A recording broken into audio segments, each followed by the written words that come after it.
आद्य को सामना को आसिला अनिर एक बड़ सत हाँ सांग मैंने आपण मैंने देखा पाइबे आज शालिनी को मुंड बथौवा जो सी बहु झिलमिल को बहुत खोजती आउ कहती ए पोड़ा मई कौटी मरीगला अरे झिलमिल बहु एमती कही घर सारा से चित्कार कहे किंतु झिलमिल तो आद्य साथी जाइंट से से घरे देखा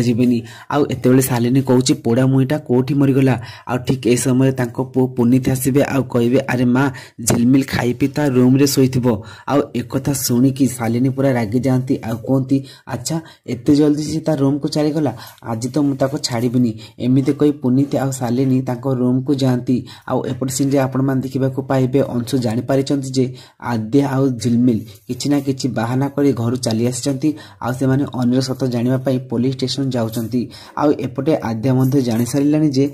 अंशु तांको पीछा करुँगी से रास्ता बदल सारी तो फ्रेंड्स आपण कौन लगुच आज जो झिलमिल को घरे खोजा पड़ो कौन आद्य आ झिलमिल घरे समस्त सामने धरा पड़ जाए।